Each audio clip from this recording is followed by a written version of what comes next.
Okay, it's going to be a review of Survivor Series 2014. So this will be the last classic Survivor Series until we get to War Games. But yeah, man, you know, with 2014,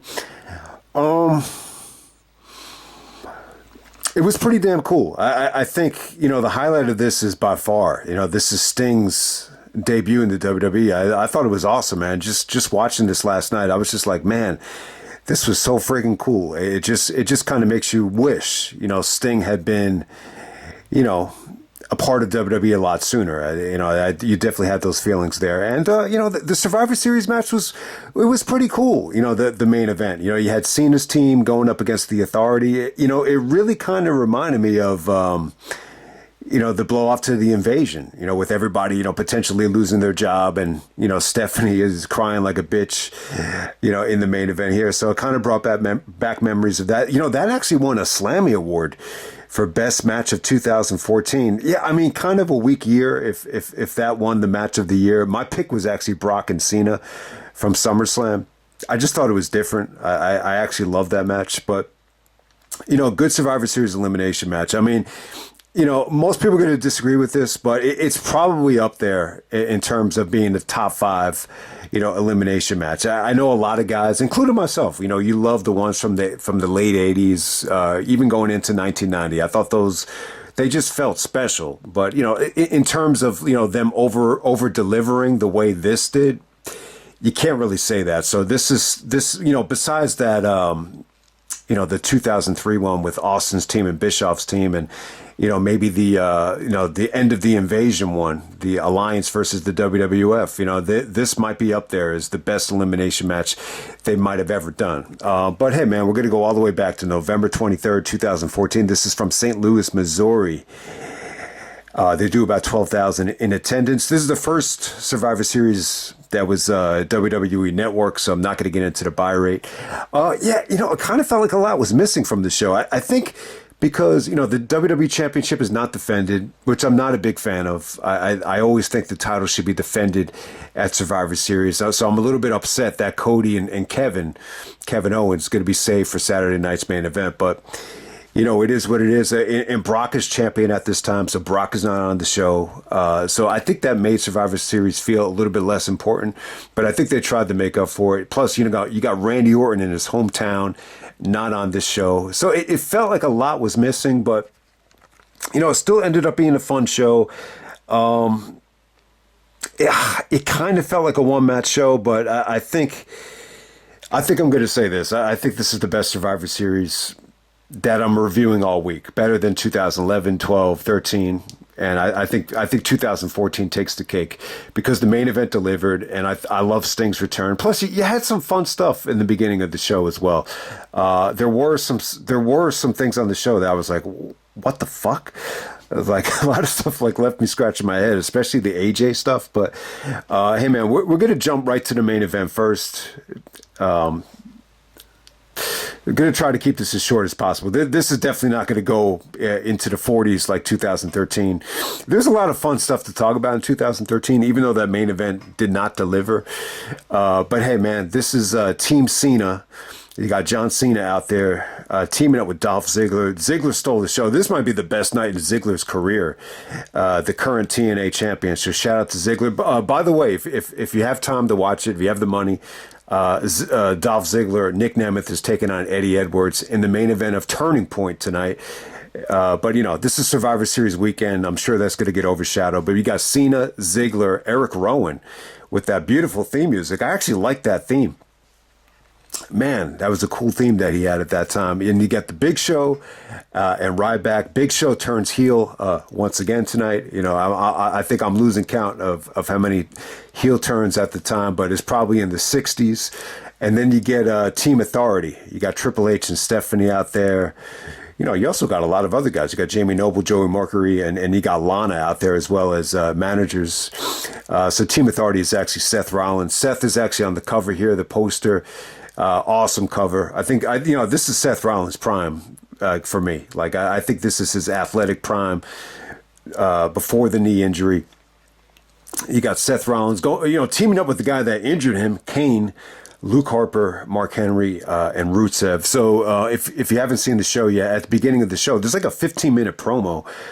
Vince comes out, Stephanie and Triple H come out as well as John Cena. So let me list here the stipulation for the match. If Cena's team loses, Cena's teammates, but not Cena himself, were going to be fired. So if the Authority loses, they're going to be removed, from power.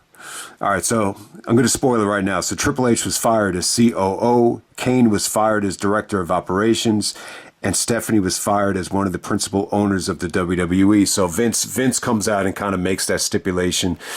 Cena comes out as well. There's also a promo from Cena where he tells Stephanie, after this match, you're going to be scrubbing toilets, and then Stephanie slapped him out of frustration. But hey, man, let's get down to the match. Let's get down to the main event. They go about 43 minutes out there. I thought it was awesome, man. Great stuff. So Cena's really not in the match that much. Whenever he's in there, he looks awesome. Cena definitely gave max effort at this time. Just, tons of explosiveness, great cardio. At this time, he could have got a 4-star match out of Kane. I think that's how good Cena was becoming at this time. But if you haven't seen it yet, it actually comes down to like 4-2. So Big Show actually knocks out Mark Henry.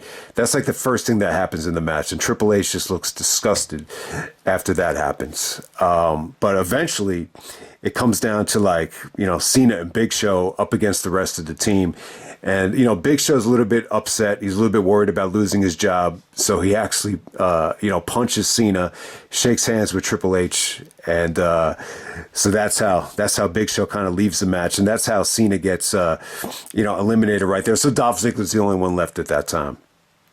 And then eventually it comes down to Dolph and Seth. Before you get to that, though, Ziggler eliminates Kane. He eliminates Luke Harper. So Ziggler's like eliminating monsters with the Famouser and the zigzag. He looks great. He looks like a cardio machine. Both Ziggler and Rollins look like $1 million.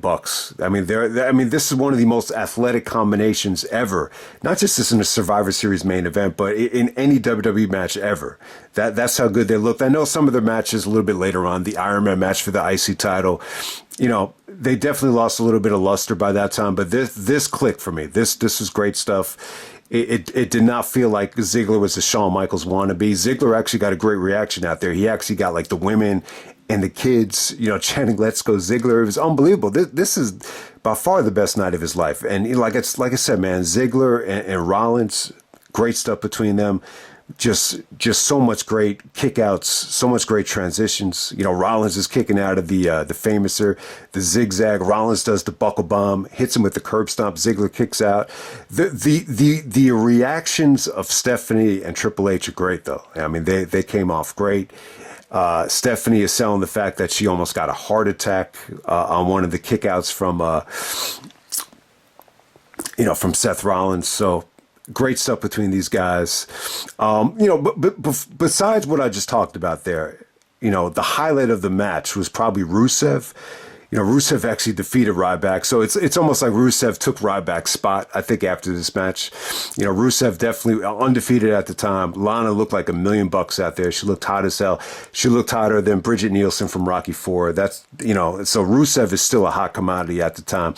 So, he gets eliminated. He goes for a big splash through the table, and he actually misses. I think it's Ziggler. I think Ziggler gets out of the way. He misses it. Rusev gets counted out. So that's how Rusev is out of there. So Triple H actually attacks the referee. I think it was after. I'm trying to think. I think it was after like a zigzag from Ziggler to Rollins. And then Triple H, out of frustration, just takes the referee and pedigrees him. And then there's a backup ref. Triple H was paying, I think it was, what was his name? Brad Armstrong? I think his last name is Armstrong. It's definitely not Brad Armstrong. But he was going to pay him off. I believe he hits the pedigree on Ziggler. And they're about to win the match, and all of a sudden Sting comes out. You hear so Sting had a pretty cool entrance theme, all these different sound effects. Sting comes out. I'll tell you, man, when Sting came out, it felt awesome. It felt like a legend was coming out there. I know he's invading enemy territory. I know this is the evil empire, but man, I still think there is a unique feeling with Sting coming out. I mean, it just felt different. It felt refreshing, especially compared to the recent run he had in TNA. So, and people were really talking about Sting and Triple H as a dream match, for years. I know Sting and Undertaker is the one that most people wanted. But if you go back to 2003, one of the matches that dominated a dream match poll was Sting and Triple H. Obviously Triple H is a huge fan of Flair. Flair's best opponent, some would say, was Sting. So Triple H has always had his eye on Sting. Sting actually hits the Scorpion Death Drop on Triple H. And, the ending is kind of weird because there was a lot of lag. A lot of, almost 5 minutes felt like it went by between the time Sting came out. So I don't even remember what Rollins was knocked out from. Because the last guy to actually, take a move was Ziggler with the pedigree. But Ziggler actually pins Rollins, and Team Authority is out of business, and Stephanie starts crying like a baby. Triple H gets, booed out of the arena. So, yeah, man, a lot of people, for all the people that hated, Triple H and Stephanie over the years, whether it's from this Authority storyline or whether it's on the message boards with the politics, this is just a nice little blow off for everybody that hated Triple H and Steph. And Cena and Ziggler actually hug at the end of this thing. So, yeah, man, a good match, man. A lot of fun. I mean, it's not as star-studded as they made it out to be. They tried to hype this thing up like this is the biggest and most stacked Survivor Series teams of all time. I can't say that in terms of the star power here. But it was good, though, man. You definitely had the right two guys to end this thing with Ziggler and Rollins. Cena looked great out there. You wish he could have been in there a little bit more, but it's a fabulous match. It's a great match. I'm not going to say it's the best Survivor Series elimination match ever. I'm not even going to say it's the match of the year for 2014, but it's a great main event, though. I would definitely give it, I think 4.25 is a fair rating. I think anything else than that, it's a little bit generous, but it's good, though. I think up to this point, it's definitely the highlight of the decade so far in terms of Survivor Series from the 2010s. So if you haven't seen the rest of this show, man, the Fatal 4-Way tag at the beginning of the show is actually a lot of fun. So who's the champions right here? You actually had Goldust and Stardust. So Cody's playing Stardust here. They're taking on Damien, Sandow, and The Miz. Damien's actually going by Damien Mizdow, the most over guy maybe on the whole show, and they're taking on the Los Matadores and the Usos. So got off to a really slow start. Eventually, this thing picked up. Usos looked great out there. It was a ton of fun. Even the Matadores guys, I thought they were good out there. Cody, this shows you how far Cody's become. They were actually chanting, "We want Mizdow." And then Cody chants back to the crowd, "No, you don't want Mizdow. You want Stardust." And he got booed like crazy when he said that. So, yeah, man. But it had good action, though, man. Had some really, really good action. Lots of fun. Cody actually does a quadruple power bomb.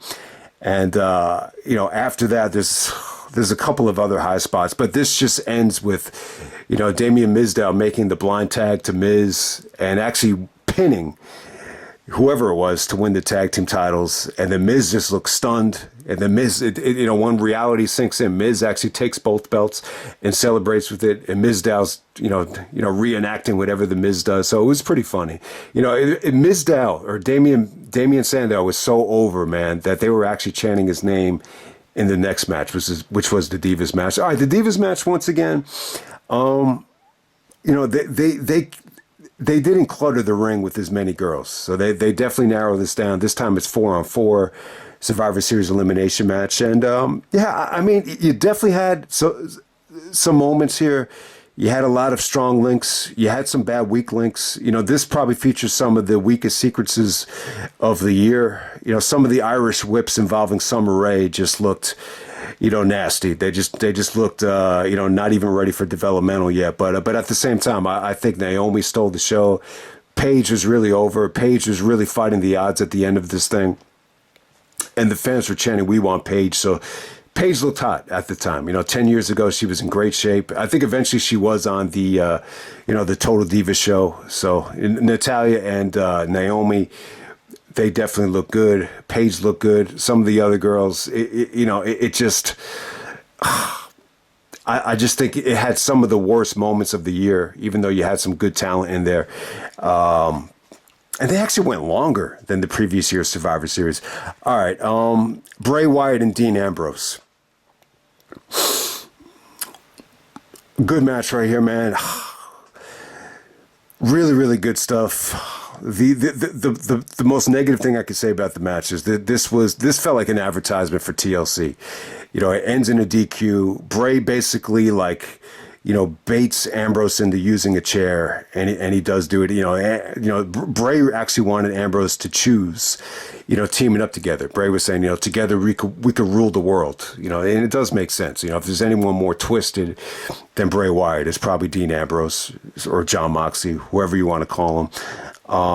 So yeah, Ambrose just attacks Bray with the chair, and this ends with a collage of Bray Wyatt buried in TLC, tables, ladders, and chairs, and it ends with Ambrose just celebrating on a ladder. The fans kind of liked it though; they loved Bray going through the table.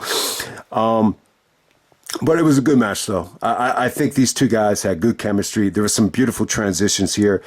From Nigel's lariat into Bray's Uranagi. I mean, that came off great, and Bray even did a nasty looking Uranagi on the steel steps. So yeah, pretty well executed, pretty hard hitting, man. I think Ambrose at this time looked hungry.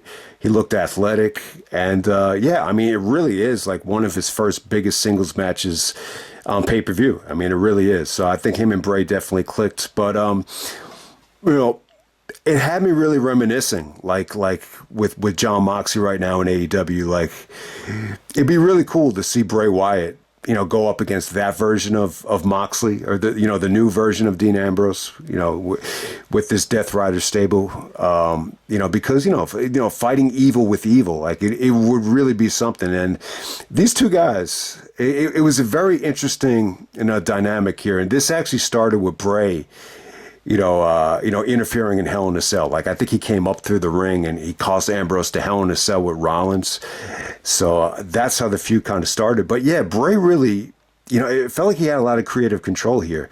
He brought up some real life shit from, Moxley or Ambrose, whatever you want to call him. Like, he talked about how his dad, left him and he was in jail and it wasn't there for him. And I think Bray was kind of insinuating that he could fill the void because daddy left. So, and then, really got under Ambrose's skin. So, you got really personal here. A lot of personal stuff, really kind of, reminded you about Ambrose's, past, everything that went into, why he's so, why he's so twisted as well, why he's like a ticking time bomb. So yeah, man, some pretty personal shit. I totally forgot that, Dean's, father was imprisoned, for most of his childhood. So it's crazy stuff. I'll tell you, man, there is some weird shit on this show though. The Adam Rose, teaming up with the Bunny to take on the Slater-Gator team. Not a fan of it. I guess the Slater-Gator team, because Titus O'Neil went to Florida. That's pretty funny. But why is Adam Rose teaming up with the Easter Bunny, man? Just it just felt like some weird shit, but it didn't really overstay its welcome. All right, Nikki Bella and AJ Lee.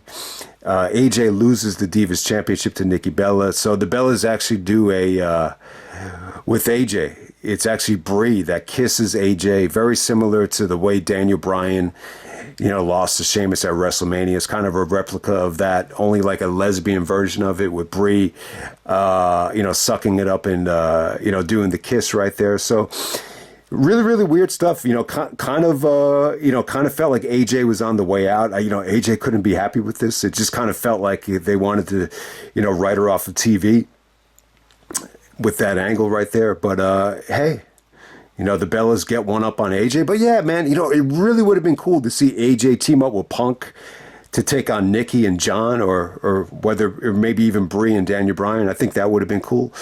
But yeah, two hot girls going at it, Nikki Bella and AJ, but you really don't get to see them wrestle. But I'll just end it right there, man. That's Survivor Series 2014. Fun show. The Bray and Ambrose stuff was really good. I would say really, really good. Better than I expected. It was right there, like Aaron Boone would say. But, it was just designed to set up their TLC match. I think they did main event TLC. Brock is still out as champion. He's not going to defend the belt. So I guess that's why they over-promoted TLC, because they were probably going to main event that show. I could be wrong about that, but let me just end it right there. I hope everybody had a nice Thanksgiving. Hopefully you got through it. Hopefully, you were with people that you could connect with and that you care about and you were comfortable with. And I'll just end it right there. And more importantly, hope everybody enjoys Survivor Series, War Games. We get to see Punk and Roman Reigns team up together. Now we can, still not done yet. There's going to be a worst to best of, Survivor Series championship matches. I still got to see some of the ones from 2016 and 2019, which should go by pretty quickly. And then we'll upload that list, hopefully by tomorrow morning.